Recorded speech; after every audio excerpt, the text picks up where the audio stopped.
Buenas tardes, amable auditorio. Estamos iniciando un programa más, la entrevista con Morlán al momento, que se transmite los días jueves de 5 a 6 de la tarde por Radio Fusión TV, la televisión de Cuautitlán, México, en vivo y a todo color, por los 4 puntos cardinales y para el mundo en general.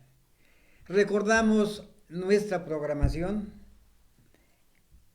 noticia municipal, estatal, nacional e internacional, la parte filosófica, videos, parodias, cultura y la parte artística musical. Hoy cerraremos esa parte con un tango recordando a una persona que nos envió saludos, pero lo dejaremos para más tarde. En boca y labios del compañero Felipe Martínez Flores, quien hoy dará lectura a un libro muy interesante que no tiene que ver nada con la película La Ley de Herodes. Muy bien, pues vamos a iniciar nuestra programación correspondiente con información, noticia o comentario del municipio de Cuautitlán Izcalli, México, donde gobierna la maestra Carla Fiesco García y su comisario Marco Antonio Mena Domínguez, que están convertidos en un terror con los automovilistas, con todo lo que se mueve. Para esto, pues la verdad no sé si tengan autorización o estén haciendo el trabajo por su cuenta, pero debe saber a la presidenta municipal Carla Fiesco García de lo que están haciendo, conduciendo, comportándose, esquilmando, extorsionando a todos los vehículos. Pero lo más grave del asunto, que el comandante Trinado, que tiene una región en los pueblos, San Mateo Calco, San Sebastián Chala, San Lorenzo Riotenco, Atlamica, se presta a los intereses particulares de un grupito de vecinos del pueblo de San Lorenzo Riotenco. Cuando San Lorenzo Riotenco, así como lo establece el artículo 115, tiene sus propias autoridades locales y los conflictos se solucionan entre los vecinos y entre las autoridades locales. Pero el comandante Trinado se ha tomado las atribuciones indebidamente de proteger a un grupito muy pequeño, encabezado por Soledad Pineda Lira y otras dos personitas, que al llamado de esta persona acuden una patrulla, sino varias patrullas, para defender los intereses de este grupo. Realmente, presidenta Carla Fiesco García, la verdad intervenga. Señor comisario, no sé si usted esté enterado, debe estarlo. No sé dónde va a dar ese dinero que los agentes de vialidad diariamente estacionan y se colocan, se ubican en puntos estratégicos del municipio de Cuautitlán Izcalli. Comandante Trinado, haga su trabajo, deje que los conflictos de los pueblos se resuelvan internamente. Muy bien, después de ese comentario vamos a pedirle a nuestro amigo de los controles, Leo Hernández Jr., que nos haga favor de ubicar las siguientes imágenes. La de un político que ya lo ha dicho, que teniendo cargos o no cargos, él es una persona de trabajo, es un empresario, es un emprendedor. Me refiero a Francisco Javier Santos Arriola, quien ya terminó su periodo legislativo, pero él pues está como siempre conduciendo, administrando sus empresas, Frazán. Y también aparece la imagen de Paco Orozco, un personaje pues muy conocido en este municipio de Cuautitlán, México, porque fue la primera vinatería y fue uno de los lugares de las tiendas que contaba con unos portales. No sé si lo recuerdes, todavía existe uno allá por el huerto, ahora un Oxxo, en donde está un portal. Saludos a nuestro amigo Paco Orozco. Muy bien, pues de ahí vámonos a la siguiente noticia, que es la estatal. Muy importante, muy interesante, compañero Felipe Martínez. ¿Qué opinas de la labor que están haciendo tanto el comisario como el comandante Trinado? No, pues es más que una labor, es una desgracia porque aparece como recurrente en fin de periodo, ya sea municipal o estatal, De pronto las autoridades en este sentido se ven desbordadas, los ves en todos los lugares menos en donde deben estar. Y esto hace que la ciudadanía primero se moleste, pero que también piense por qué está ocurriendo y como bien lo preguntas, ese recurso hacia dónde está fluyendo. No debería de ser si las autoridades se han comprometido a que desaparece la extorsión, a que desaparece este tipo de hechos, entonces, ¿por qué están tan presentes? Y más en un cierre de periodo.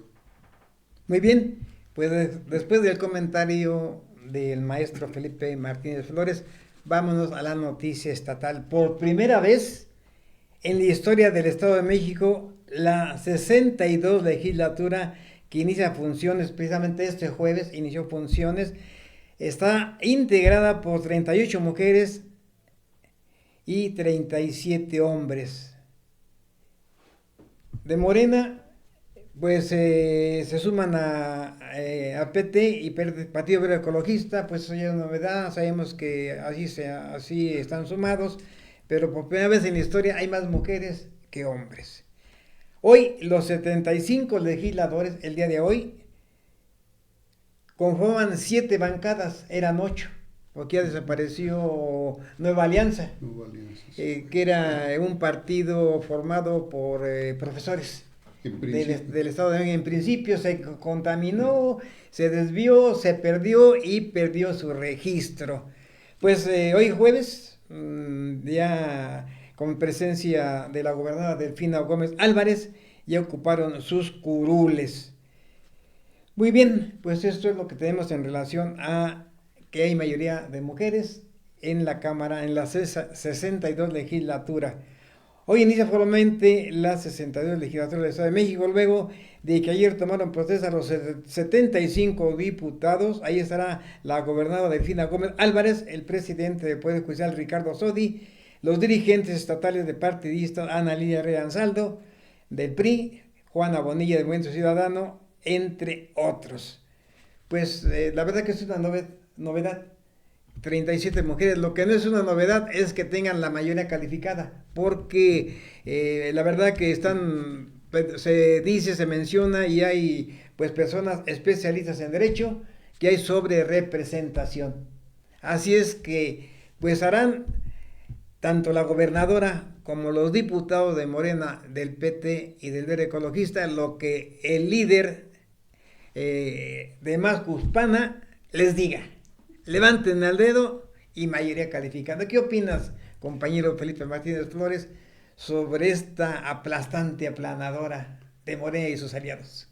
Es un tema que ha sido tratado en todos los foros. Este es uno más, pero todos los foros han abordado con voces en favor y en contra, con voces muy informadas y con voces que pues no tienen mucho que aportar, pero que solamente están ahí para decir que todo está bien, que así lo pidió el pueblo, etcétera, etcétera.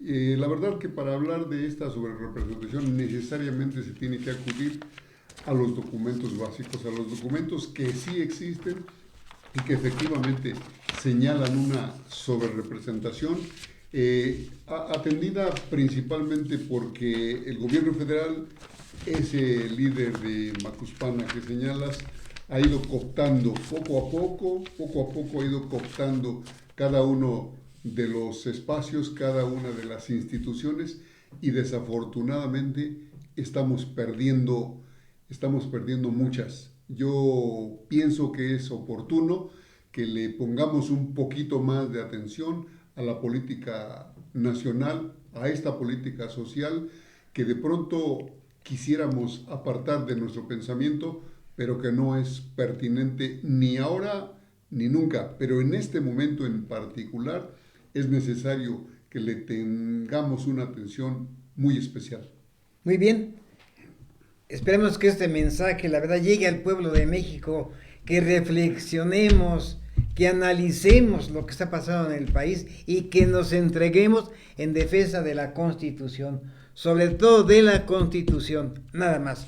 Bien, después de estos comentarios vamos a la parte filosófica con la lectura de dos grandes filósofos.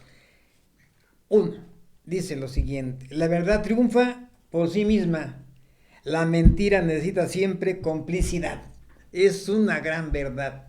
La mentira es en todos lados y la verdad triunfa sin ningún problema. Solita. Solita. Muy bien, esta me parece muy romántica y aparece una calavera al fondo. Si se queda, es amor, hablando de las mujeres. Si se acaba, es una historia de amor. Si nunca empieza, es una poesía. Muy buena reflexión. Bueno, después de la lectura de estos dos filósofos, uno de ellos Epicteto, vamos al primer video de los filosóficos. Las discusiones no separan a quienes realmente quieren estar juntos. Solo alejan a aquellos que ya buscaban una excusa para irse.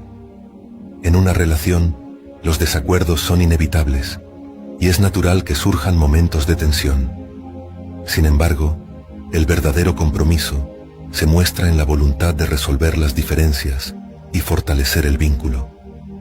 Cuando alguien decide irse, en lugar de enfrentar los problemas, muestra que quizás estaba esperando un desacuerdo como excusa para marcharse.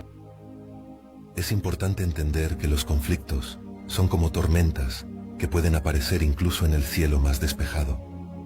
Así como después de la tormenta llega la calma, en una relación, las reconciliaciones tras una discusión pueden traer una nueva claridad y una conexión más profunda. El amor verdadero no se mide por la ausencia de problemas, sino por la capacidad de superarlos juntos, demostrando así un amor que va más allá de las dificultades.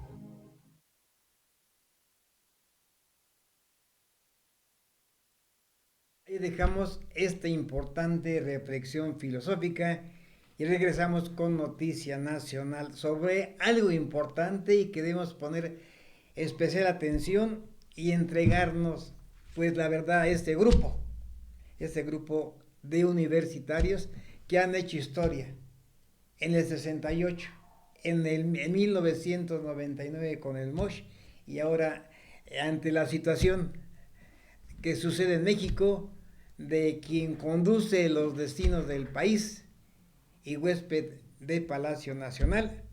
Los estudiantes de Derecho de la UNAM se manifestaron hace días. Vamos a ver el comentario, qué es lo que nos dice. Estudiantes de la Facultad de Derecho de la Universidad Nacional Autónoma de México respondieron en Aristegui en vivo las declaraciones del presidente Andrés Manuel López Obrador y la presidenta Claudia Sheinbaum, quienes cuestionaron la movilización y los universitarios en contra de la reforma judicial propuesta por el Ejecutivo. Isabel Moreno Cruz, alumna de la Facultad de Derecho, consideró que es incongruente que se critique a los estudiantes por ejercer su derecho a la manifestación. Sería totalmente incongruente que como estudiantes de Derecho no pudiéramos expresar nuestra idea, porque en las aulas se nos enseña a poder ejercer nuestro derecho y defenderlos. Sin en cambio, el líder de Macuspana y la presidenta electa, ya en funciones, dice que se dejan conducir, manejar o inducir por los maestros de la UNAM. Ya aclararon que no es cierto, que ejercen el derecho de libertad de expresión. ¿Qué opinas de este movimiento estudiantil? No es el del 68 ni el de 1999, pero también tiene efectos. El despierten mexicanos, adelante. Sí, hace 54 años más o menos, en el 68, el movimiento estudiantil fue enorme. Hoy quizás no lo sea tanto, pero es importante revisarlo porque nuevamente las universidades, no solamente la Universidad Autónoma de México, universidades privadas de mucho renombre, sus estudiantes están tomando la calle, están exigiendo ser escuchados, que sus voces sean escuchadas. Lo que podemos mirar es que desafortunadamente esto se vuelve únicamente oídos sordos para el gobierno federal, oídos sordos para las cámaras de diputados y de senadores, concretamente para la representación mayoritaria, que hacen oídos sordos. Dicen escuchar, pero nada más. Oyen, pero no escuchan. En realidad, los estudiantes están tratando de que se revise exactamente cuál es la propuesta a esta reforma constitucional, y es lo que no se quiere hacer. Lo que no se quiere hacer es leer con cuidado esas casi 300 páginas que conforman esta propuesta de reforma y darle un camino adecuado. Yo también estoy en favor de que a estas alturas es importante esa y otras muchas reformas. El problema es el qué pretenden. Algunos estudiantes señalan de una manera enérgica, reforma sí, pero no así. Y estoy en favor de eso. ¿Es importante hacer una reforma? Claro que lo es, pero también es importante ver qué es lo que se pretende, porque aparentemente lo que está buscando en este momento el gobierno federal, en poder de López Obrador, es apropiarse de las instituciones y tener solo una voz cantante. La desaparición de los espacios que en este momento ellos pretenden, de esos institutos que son autónomos, están pretendiendo eso. Y si llegamos a ese límite, yo creo que estamos en un riesgo muy severo. Así ocurrió en esos países a los que no queremos llegar, que son Cuba y Venezuela, solo por señalar unos, pero ahí está Nicaragua con el famoso comandante Cero, que de pronto, de haber luchado por una libertad, ahora es un dictador en plenitud. Y hablando de dictadores, ya no líder, sino el dictador de Macuspana, siempre tiene planes, el A, el B y el C. Pues también un grupo de estudiantes de la UNAM, seguramente esos sí fueron inducidos, fueron pagados, son morenistas, también se manifestaron a favor de la reforma judicial. La verdad, eso sí que es lamentable, que es grotesco, que estudiantes de derecho, que no creo la verdad, sino fue un grupo inducido, se manifestaron a favor de la reforma judicial. Pero quiero mencionar en esta parte a un personaje muy importante, Alejandro Chavarría Zarco, líder estudiantil del movimiento 1999-2001, quien se manifestó junto con otros 10 compañeros, de esos que la verdad ponen el dedo sobre la llaga y los puntos sobre las i, y se manifestó inconformándose por el alza en las colegiaturas y falta de pago a los maestros.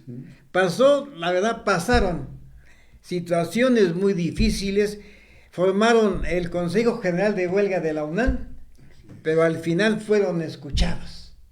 El MOSH, la verdad que fue tratado muy mal, por cierto, es del Estado de México, Alejandro Chavarría Zarco, y tiene un mérito, aparte de haber iniciado ese movimiento, obtuvo la medalla Belisario Domínguez a la excelencia académica.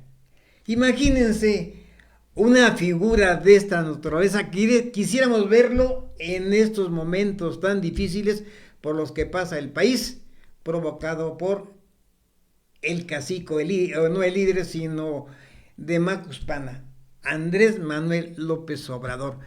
Al parecer, Alejandro el Mosh en ese momento es representante de nuestro país en las Naciones Unidas. Pero quisiéramos verlo nuevamente, algo que no va a suceder. Bien, ¿qué te parece la actuación del Mosh en esos tiempos? Bueno, es un líder que, como muchos, ha hecho gran luz y de pronto se retiran. Por alguna razón se retiran, yo la ignoro. Pero lo que a mí me destaca en particular de nuestro líder, el Mosh, es que habiendo sido con posibilidades de ser galardonado con esa medalla a la excelencia académica, la rechazó. La rechazó porque dijo, no me pueden a mí dar un galardón quienes reprimieron el movimiento estudiantil, y no aceptó la medalla. Entonces, creo que habla bien, porque en ese momento la congruencia era estar en contra de un sistema y se mantuvo a pesar de que le estaban dando pues, una cucharadita de algo que lo contuviera y no fue así. Ojalá que esté bien y ojalá que siga con ese pensamiento Muy bien. revolucionario. Después de este comentario de Alejandro Chavarría Zarco, el Mosh, vamos a la parte cultural con la lectura, con el análisis del libro La Ley de Herodes, que nada tiene que ver con la película, es algo diferente. Tal vez pudiera tener algo con Herodes, que fue un cónsul romano. Escuchemos al profesor Felipe Martínez Flores con los comentarios del libro La Ley de Herodes. Con mucho gusto.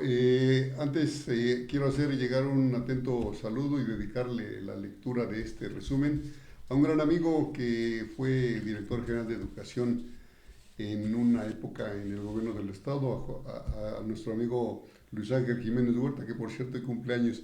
Felicidades, amigo, donde quiera que estés. Y bueno, vamos a revisar a Jorge Ibargüengoitia, conocido como el escritor al que no le importaba reírse. En su libro, La Ley de Herodes reúne 13 cuentos. Y aunque los títulos coinciden, como bien lo decía mi amigo Morlán, nada tiene que ver con la película de Luis Estrada. A través de los cuentos que componen La Ley de Herodes, Jorge Ibargüengoitia narra, armado con la agudeza crítica que lo caracteriza, algunas de las situaciones más hilarantes y absurdas que envuelven la vida cotidiana. Jorge Ibargüengoitia logra, como pocos autores de Hispanoamérica, que los lectores se rían abiertamente con él de aquellas pequeñas desgracias de todos los días. Nuestro personaje reseña siempre en primera persona un paisaje de su vida que comparte con Sarita, con quien tiene una coincidencia sobre una ideología comunistoide, la lucha de clases y la victoria del proletariado. Por razones que no se explican en el texto, ambos aceptaron una beca para ir a estudiar a los Estados Unidos, a sabiendas que en ese país hay una lucha permanente por la explotación del hombre por el hombre. Entre los diversos requisitos que debieron cubrir, Ibargüengoitia destaca la desagradable experiencia que el personaje debe sufrir en un examen médico. Un examen por demás riguroso. Los protagonistas deben entregar muestras de las dos funciones humanas en sendos frascos. Debo hacer notar, dice nuestro personaje, que la orina propia en un recipiente se contempla con incredulidad.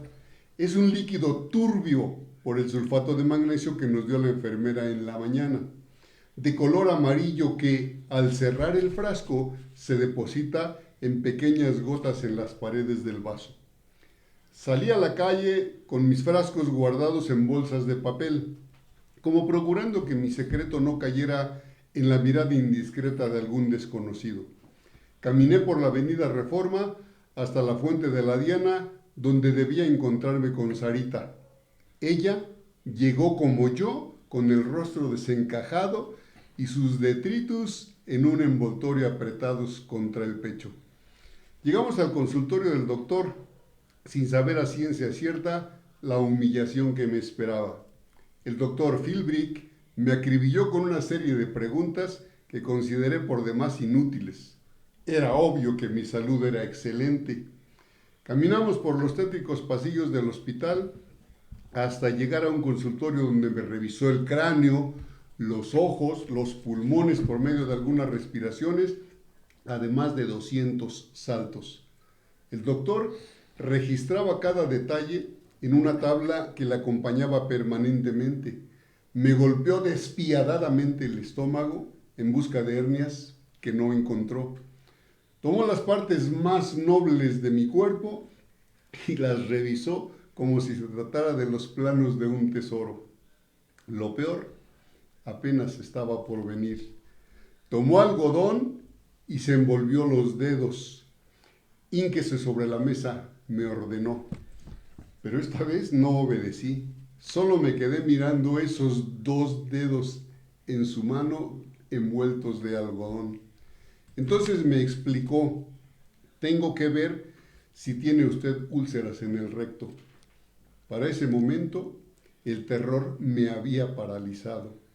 Comprendí que había llegado el momento de tomar una decisión, o perder la beca o aquello. Me subí a la mesa, me hinqué, apoyé los codos en la mesa, me tapé las orejas, cerré los ojos y apreté las mandíbulas. El doctor Philbrick se cercioró de lo que quería, tiró los guantes y el algodón a la basura y me ordenó: vístase. Me vestí, salí tambaleándome. En el pasillo me encontré a Sarita, que al verme en ese estado me preguntó qué me pasaba. La introducción, un dedo, 2 dedos. ¿Por dónde? ¿Por dónde crees, tonta? Fue una torpeza confesar mi desgracia. Fue la causa de mi desprestigio, porque llegado el momento de las úlceras, Sarita amenazó al doctor Philbrick con llamar a la policía si intentaba revisarle tal parte. El doctor, con la falta de determinación propia de los burgueses, la dejó pasar como sana y ella, haciendo a un lado las más elementales reglas de compañerismo, se puso fúrica y sin darse cuenta salió de ahí para contarle a todo el mundo que yo me había doblegado ante el imperialismo yanqui. Como vemos, en la prosa de Jorge Ibargüengoitia, la noción de risa se perfecciona. La forma en que Ibargüengoitia construye un puente entre la realidad y su estilo es a través del humorismo. Pero el humor de Ibargüengoitia no es simplemente un recurso literario del cual se vale el escritor para nutrir alguna trama o enriquecer el carácter de alguno de sus personajes. No. El humor en este autor más bien se advierte en la compleja mirada que transmuta la realidad. Una de las obras en la que mejor se aprecian los talentos de la prosa de Jorge Ibargüengoitia es en este libro de cuentos que te invitamos a leer en una tarde de aburrimiento. Asimismo, en La Ley de Herodes nos hallamos con un desenfado y una soltura de cuerpo, una risa insolente que vuelve al texto más cercano a nosotros. Nos hace cómplices, pues. En este libro, las buenas costumbres típicas de aquellos idílicos buenos hogares mexicanos, que tampoco escaparon al sarcasmo de Monsiváis, conviven armónicamente con las pasiones más salvajes, con el escarnio y con alguna que otra muy pequeña mentira piadosa. Te invitamos a leer.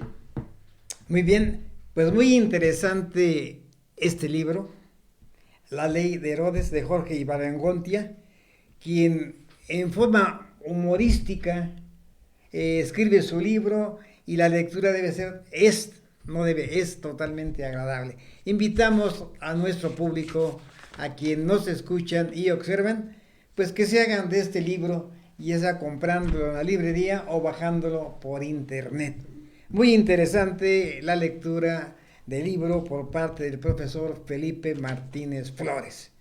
Vamos a la noticia internacional.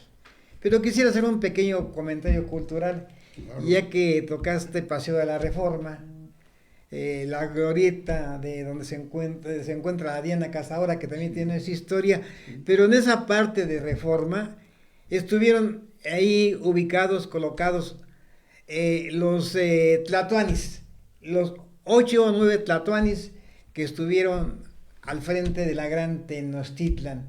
Ahora están allá olvidados en la parada de los Indios Verdes. No tienen nada de indios verdes, ni de indios, ni de verdes. Lo que pasa es que la escultura es en bronce y con el tiempo, pues la lluvia, el aire, el sol, les convierte y le da un color verde. Pero nadie tiene que ver y nadie hace nada por rescatarlos y volverlos a poner en un lugar donde brillen esos grandes personajes. Muy bien, vamos a la parte internacional. Esto la verdad que es noticia de todos los días, lo que pasa en Venezuela, donde otro dictador, al estilo del que tenemos en México, hace de las suyas.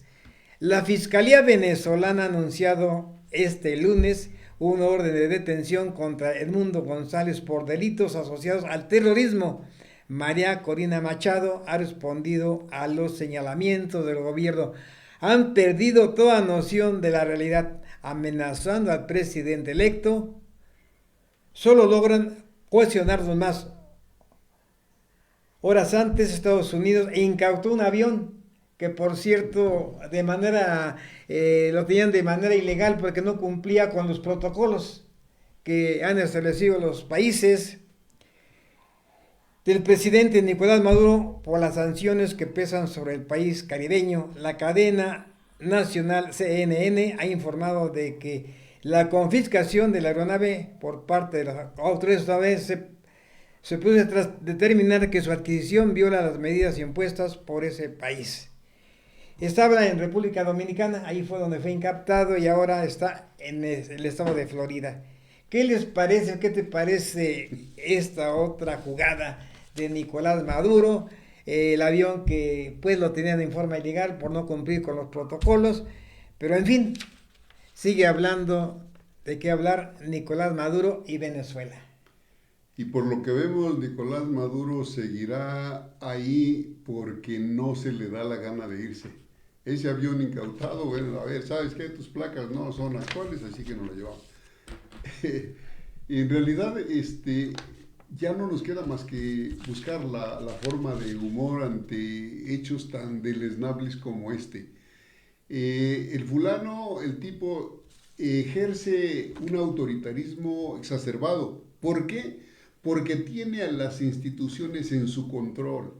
Esa fiscalía que da una orden en contra de alguien que le ganó, hasta donde podemos observar, porque no hay más, le ganó a Maduro de una manera muy amplia, pero no se le dio la gana de irse y no se va a ir. Así son los tiranos que buscan ejercer su hegemonía a través de instrucciones a una fiscalía, a una Cámara de Diputados, a diferentes instituciones que debieran hacer el uso del derecho y en consecuencia otorgar el derecho. Simplemente se subliman y dicen sí, y entonces emiten una orden, y entonces quien fue candidato de oposición se convierte en terrorista porque así lo califican. No debemos de normalizar estos hechos, porque si lo hacemos no estamos tan lejos de vivirlos. De que pase lo mismo en México. Bien, hasta nosotros podemos ser víctimas por hacer este señalamiento, observaciones, podemos ser una víctima más de estos, sí, terroristas, porque son terroristas porque atentan contra la Constitución política de los Estados Unidos mexicanos. Y vamos a ver si este video nos deja alguna enseñanza, a ver si podemos entender los 5 misterios de Jesús, Jesús de Nazaret, el gran Mesías. A él sí podemos considerarlo como un Mesías, alguien que vino a cambiar el mundo. Paz, amor, fue lo que ofreció Jesús de Nazaret. 5 misterios en la vida de Jesús de Nazaret.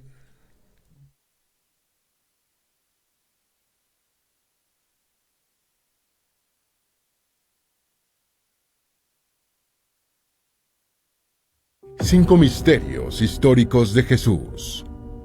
Jesús de Nazaret, o Jesucristo, es la figura histórica religiosa de mayor importancia, si ésta se define por la cantidad de seguidores de las grandes religiones en la actualidad, liderada por el cristianismo, con 2.400 millones de fieles, seguida del Islam, con 1.900 millones de creyentes.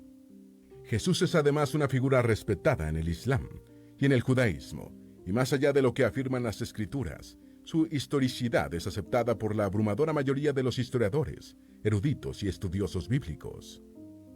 Sin embargo, a pesar de esta preeminencia, el Jesús histórico está rodeado de misterios y no se conoce exactamente ni el día, ni el mes, ni el año de su nacimiento, y tampoco se sabe nada concreto sobre casi 2 décadas de su vida, las transcurridas entre aproximadamente sus 12 y sus 30 años. También ha estado sometido a debate, especialmente en las últimas décadas, si murió célibe y casto, o si estuvo casado y tuvo descendencia. Vamos a dedicar este video a los grandes misterios históricos en la vida de Jesús de Nazaret, el hombre que hace 2 milenios partió la historia en dos, antes y después de él. Antes de meternos a fondo, no te olvides de suscribirte a nuestro canal y activar las notificaciones para mantenerte al día con nuestras actualizaciones.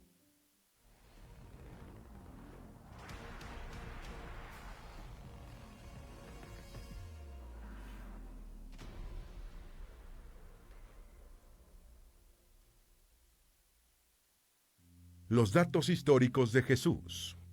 La existencia de Jesús de Nazaret como persona histórica está más allá de toda duda académica. Jesús vivió, hizo afirmaciones muy conflictivas en términos religiosos y quedó registrado que aceptó, sin oponerse, una muerte muy dolorosa por crucifixión. Más allá de la Biblia, la mayoría de los documentos históricos seculares señalan que hace cerca de 2000 años, una persona notable llamada Yeshua en hebreo, nombre españolizado como Jesús, vivió una vida breve y sufrió una muerte humillante y espantosa en una cruz romana. El historiador romano del primer siglo de la era común, Flavio Josefo, y el escritor sirio del siglo siguiente, Luciano de Samosata, asentaron que Jesús era tenido por un sabio. Plinio el Viejo, otro escritor romano del siglo I, y Luciano dan a entender que Jesús fue un maestro venerado y poderoso. Josefo señala que realizó hazañas milagrosas. Tácito, historiador romano que escribió su obra entre los siglos I y II, Josefo y Luciano indican que fue crucificado. Si bien actualmente continúa existiendo una teoría marginal que representa a Jesús como un mito, esta no cuenta con respaldo entre la abrumadora mayoría de los eruditos modernos ni entre los estudiosos. Pues dejamos el comentario para quienes se interesen en el tema, lo investiguen. Lo que sí estamos seguros es de lo que dicen los historiadores, porque fueron de la época de Jesús y fueron reconocidos en ese momento. Pero dejamos los 5 misterios de Jesús para que quien le interese los investigue y si algo importante los haga llegar y con gusto los comentamos en este programa. Vamos a iniciar la parte musical con un personaje que hizo historia en la música, el mambo, Dámaso Pérez Prado. Un excelente compositor, músico cubano que trajo a México el mambo.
Ahí está esa buena música de Dámaso Pérez Prado, una institución en el danzón.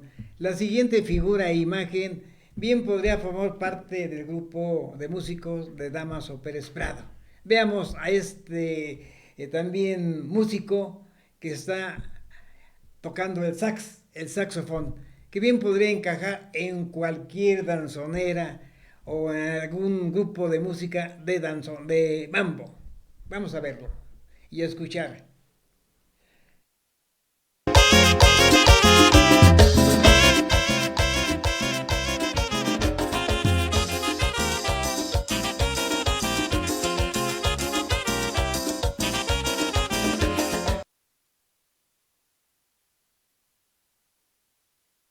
Muy bien, pues este personaje bien pudo haber sido un excelente músico en el grupo de Dámaso Pérez Prado, que la letra y el tono le sale mejor que a los de Morena, eso es definitivamente. Por cierto que Dámaso Pérez Prado tenía un gritito y la aclaró, dilo, dice, dilo, dilo es para hacer señales a sus músicos cuando entraban las trompetas, cuando entraban los sax, cuando entraban los bongos, dilo. Un dicho muy famoso en todos los mambos de Dámaso Pérez Prado. Bien, vamos a la siguiente parte filosófica. Video político. ¿De qué hablan las reformas?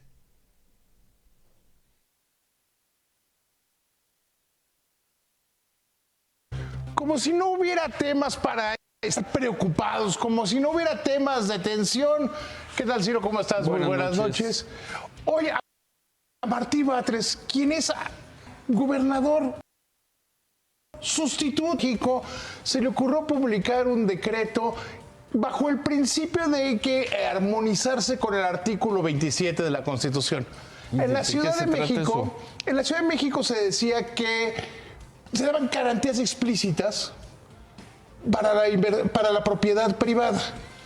El cambio que hace el gobierno de la Ciudad de México es, pues a lo mejor ya es más parecido al artículo 27 y podemos expropiar,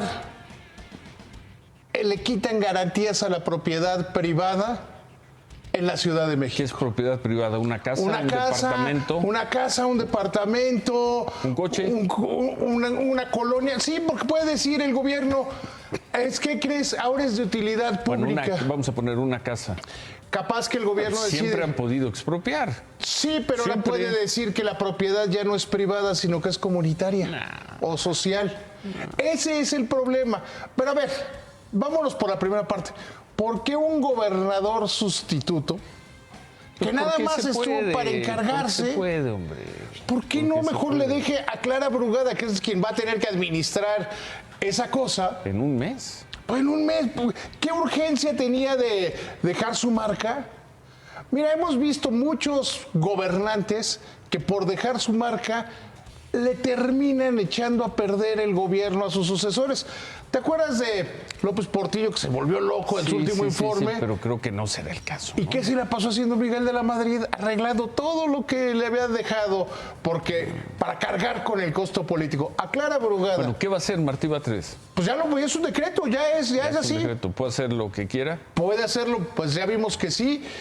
Y eso tensa la relación con los inversionistas hipotecarios, con los desarrolladores de vivienda, porque ahora por causa de utilidad van a tener menos seguridad la inversión privada en la Ciudad de México. Híjoles.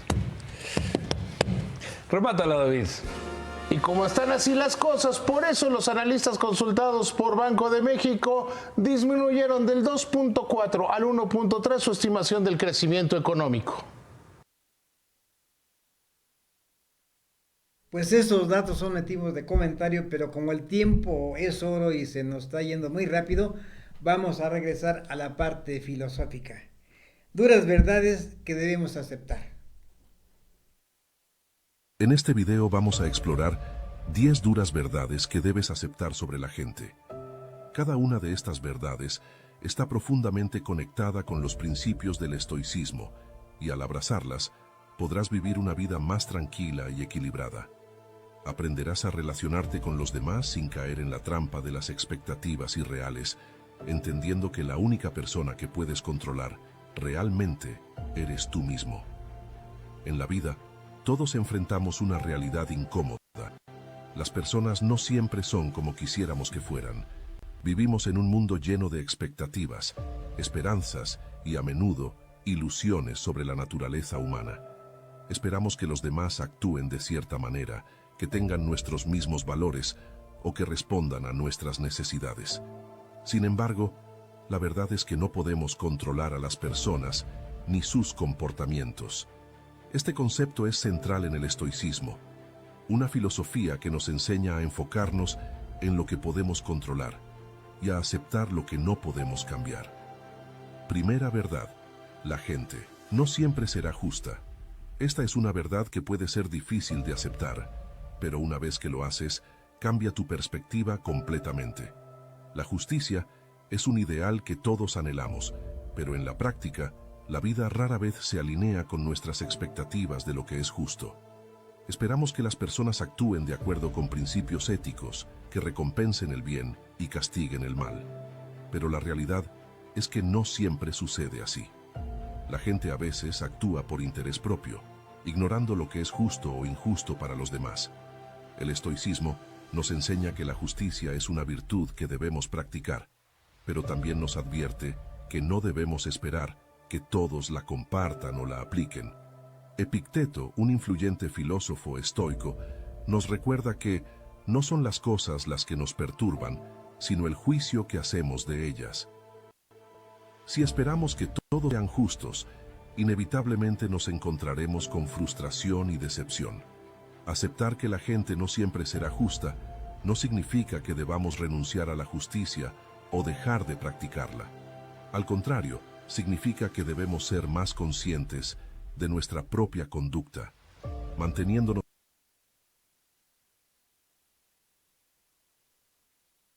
Ahí dejamos esos comentarios de los estoicos. Tenemos preparado para el siguiente programa algo muy importante de los estoicos, que con gusto pues los haremos llegar porque consideramos que son importantes sus reflexiones de estos personajes que vivieron en ese tiempo. Vamos a regresar con un video muy importante y va a ir un mensaje para todos aquellos de AA, quienes se encuentran pues en todas partes y sobre todo en los centros de atención de adicciones. Este mensaje que nos hace llegar este personaje. El alcohólico no sabe lo que dice, no siente lo que dice y no dice lo que siente. No, es un juego de palabras hermoso que sí, no sé lo que digo, no siento lo que digo, pero tampoco digo lo que siento. Una imposibilidad de poder expresar. Historia tras historia, historia tras historia, historia tras historia. Mentira tras mentira. El alcohólico no sabe lo que dice, no siente lo que dice y no dice lo que siente. No, es un juego de palabras hermoso que sí, no sé lo que digo, no siento lo que digo, pero tampoco digo lo que siento. Una imposibilidad de poder expresar. Historia tras historia, historia tras historia, historia tras historia. Mentira tras mentira. Respecto de estos personajes de AA, damos la palabra al compañero Felipe Martínez Flores. Solo para reconocer el esfuerzo, la noble tarea que realizan quienes integran un grupo de alcohólicos anónimos, porque llevan esperanza, porque llevan un mensaje de vida a esas personas que desafortunadamente padecen la enfermedad del alcoholismo o de cualquier otra adicción. Nuestro reconocimiento desde este lugar, a donde quiera que estén, y también invitar a quien tenga un problema de esa naturaleza que se acerque a esos grupos, lo van a ayudar seguramente. Muy bien, pues estamos a punto de terminar el programa y vamos a cerrar nuestro programa después de unos comentarios con un tango que nos hace recordar aquellos bellos tiempos del tango que es auténtico de Argentina, de Río de la Plata. Ellos fueron quienes iniciaron este hermoso baile, esta hermosa danza del tango, que pues uno de los instrumentos principales es el bandeón, algo así como el acordeón pero en pequeño. ese instrumento le da vida, música y ritmo. Y también el piano, el violín, las guitarras también se integran para dar ese gusto a los argentinos y a todo el mundo. Y por cierto, hablando de Argentina, vamos a pedir al compañero Felipe Martínez Flores que nos haga un comentario de un personaje que nos hizo favor de observarnos y de mandarnos saludos. Sí, no es Carlos Gardel, es Eduardo Seche. Eduardo, gracias por tu comentario, gracias por mirarnos desde Argentina. Te enviamos un abrazo muy fraterno y nuestra gratitud porque sabemos que este programa está trascendiendo las fronteras. Saludos. Bien, pues después de este saludo a este amigo argentino, hermano argentino, queremos agradecer infinitamente la atención prestada para el programa La Entrevista al Momento con Morlán, que se transmite los días jueves de 5 a 6 de la tarde por Radio Fusión TV, la televisión de Cuautitlán, México, y también agradecer la presencia, los comentarios, la lectura del libro, La Ley de Herodes, al profesor Felipe Martínez Flores, y nos estaremos viendo el próximo jueves de 5 a 6 de la tarde al ritmo de tango.